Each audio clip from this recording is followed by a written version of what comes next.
నరేంద్ర మోడీ యుగం ముగిసిపోయిందంట. తెలుగుదేశం వీర కట్టర్ కార్యకర్త సతీష్ చాగంటి గారి లెక్క నరేంద్ర మోడీ ప్రజల అభిమాన నాయకుడిగా మారాడు. ఎందుకంటే ఆయన ప్రజలకు లేకపోయిన ప్రధానిపైన దృష్టి పెట్టాడు. రోడ్లు, ఆసుపత్రులు, టాయిలెట్లు, సంక్షేమ పథకాలు, గ్యాస్ కనెక్షన్లు, ఇళ్ళు, బ్యాంకింగ్, విద్యుదీకరణ, ఇంకా మరెన్నో దశాబ్దాలు ఏ ప్రభుత్వం కూడా అందించలేకపోయిన ప్రాథమిక సేవలు ఇవి అంటూ అసలు జరుగుతున్న పాయింట్ మీదన చెప్పుకొచ్చారనమాట. ఓసారి నేను అమేధీ వెళ్ళాను. లక్నో నుంచి వెళ్ళే మార్గంలో ఎన్నో గ్రామాలు చూశాను. సాయంత్రం తిరిగి వస్తుంటే ఒక్క గ్రామం కూడా కనిపించలేదు. డ్రైవర్ని అడిగాను, మరో దారి తీసుకున్నామని. లేదని నవ్వి చెప్పాడు. సర్ గావ్ మే బిజ్లీ సహీ హై ఇస్లీవే కుచ్ దిక్ నహీ రహా. కాంగ్రెస్ బలమైన కోట్ల పరిస్థితి ఎంత దారుణంగా ఉందని నేను చూసి ఆశ్చర్యపోయాను. మోడీకి తెలుసు, ఆయన దాన్ని మార్చాడు. దశాబ్దాలుగా భారత్లో తీవ్రంగా లోటుగా ఉన్న విషయం భారీ స్థాయిలో మౌలిక సదుపాయాల నిర్మాణం మరియు సంక్షేమ పథకాల అమలు ఆయన సాధించాడు. 12 ఏళ్లలో భారతదేశం అంతటా కనిపించే పునాది స్థాయి మార్పు తీసుకొచ్చాడు. అందుకే అర్హత లేని రాహుల్ గాంధీ అమేధీలో ఓడిపోయాడు. మోడీ హయాంలో జాతీయ రహదారులు 91,000 కిలోమీటర్ల నుంచి 146,000 కిలోమీటర్లకు పెరిగినాయి. హైవే నిర్మాణ వేగం 11.6 కిలోమీటర్ల నుండి 25 నాటికి సుమారు రోజుకి 34 కిలోమీటర్లు పెరిగింది. 14లో 74 పనిచేస్తున్న ఎయిర్పోర్ట్లు ఉంటే 25 నాటికి 160కి పెరిగినాయి. మెట్రో నెట్వర్క్లు విస్తరించినాయి. ముంబైలో కోస్టల్ రోడ్, అటల్ సేతు వంటి భారీ ప్రాజెక్టులు నిర్మించబడ్డాయి. 12 ఏళ్లలో ప్రతి కుటుంబానికి టాయిలెట్, ఎల్పీజీ కనెక్షన్, ఇల్లు, ఆరోగ్య భద్రత, విద్యుత్ అందుబాటులోకి వచ్చినాయి. అన్ని సంక్షేమ నిధులు నేరుగా జన్ధన్ ఖాతాలో జమ అవుతున్నాయి. ప్రతి నెల 80 కోట్ల మందికి ఉచిత దాస్యం అందుతోంది. ఇది చిన్న విషయం కాదు. స్వతంత్రం తర్వాత జవహర్లాల్ నెహ్రూ భారతదేశం కోసం చేసిన స్థాయి పనికి ఇది సమానం. ఇదే మోడీ యుగం ఫేజ్ 1గా చెప్పొచ్చు. భారీ స్థాయిలో వ్యవస్థీకరించడం, అమలు చేయడం, డెలివరీ చేయడం అనేది మోడీ కాంట్రాక్టర్ మైండ్ సెట్. ఈ పునాదులు నిర్మించడానికి పర్ఫెక్ట్గా పనిచేసింది. ఆ దశ ఇప్పుడు ఎక్కువగా పూర్తయింది.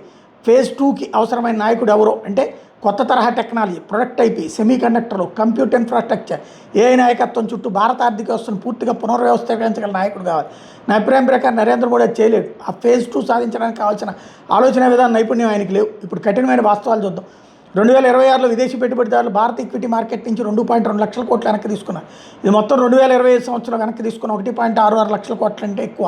ప్రపంచ మూలధనం ఇప్పుడు భారతదేశం సాధారణ వృద్ధి కథనాన్ని కాకుండా గ్లోబల్ ఏఐ నాయకులు వెంబడిస్తోంది. 2026 మొదటి త్రైమాసికంలో కేవలం 2 దక్షిణ కొరియా కంపెనీలు శాంసంగ్ మరియు ఎస్కే హైనిక్స్ కలిపి 59.7 బిలియన్ నికర లాభం ప్రకటించాయి. ఇది భారత కార్పొరేట్ రంగం తమ అత్యుత్తమ త్రైమాసికంలో సంపాదించిన మొత్తం లాభం కంటే ఎక్కువ.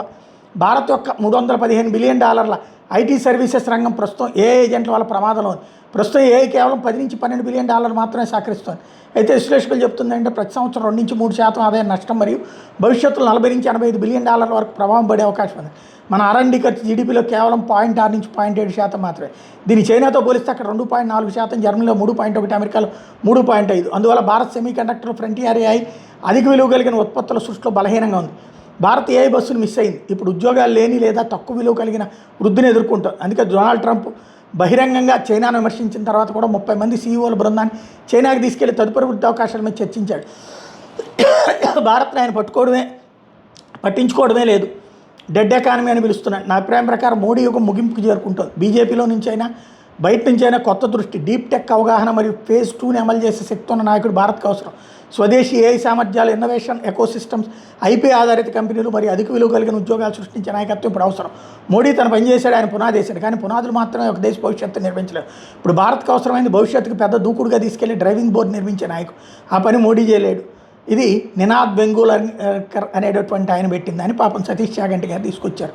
మరి చంద్రబాబు గారిని తీసుకెళ్తే సరిపోతుందేమో. ఇప్పుడు కొంచెం కామన్ సెన్స్ ఉండాలి. బేసిక్ సమస్య ఏంటంటే వీళ్ళకి మోడీ మీద ద్వేషాన్ని, ఆయన చేసిన మంచిని చెబుతూనే ఆయనకి పనికిరాడు. మరి 70 ఏళ్ళ నుంచి ఇంతకుముందు ఏమైంది, ఏ రంగం నుంచి వచ్చినాయి అంట ఇవన్నీ కూడా. మరి సాఫ్ట్వేర్ కంపెనీలన్నీ కూడా పుట్టుకొచ్చినటువంటి రోజుల్లో బెంగళూరు వీటన్నిటిలో వచ్చినటువంటి కంపెనీలు ఏంటి? గూగుల్ను, మైక్రోసాఫ్ట్ ఇండియాలో పెట్టలా, మెటాల్ ఇండియాలో పెట్టలా, యూట్యూబ్లు ఇండియాలో పెట్టలా, అవన్నీ అమెరికాలోనే పెట్టారు. మరి అయినా కూడా ఇండియా సక్సెస్ అయింది కదా. ఇండియా సక్సెస్కి ఇన్ఫ్రాస్ట్రక్చర్, ఆ ఇన్ఫ్రాస్ట్రక్చర్ గురించి తెలియాలి. ఇన్ఫ్రాస్ట్రక్చర్లో మ్యానుఫ్యాక్చరింగ్ సెక్టార్ భారీ ఎత్తున పెంచుతున్నాడు. అది రక్షణ రంగంలో పెంచుతున్నాడు. అదే సందర్భంలో వస్తు తయారీ రంగంలో పెంచుతున్నాడు. అలాగే ప్రపంచంలోని ఏ దేశానికైనా సరే ఇక్కడికే వచ్చేటటువంటి పరిస్థితిని సృష్టిస్తున్నాడు. మోడీని తక్కువగా అంచనా వేయడం అంటే తెలివి తక్కువ వాళ్ళు మాత్రం మాట్లాడేది. రాజకీయ దృక్పథంతో మోడీని చూసుకోవడం అంటే తెలివి తక్కువతనం తప్పించేం లేదు. మనకి మన నాయకుడి మీద ఉన్న ప్రేమతో ఎదుటి నాయకుడిని ద్వేషించేటటువంటి తత్వం అయితే పోవట్లా.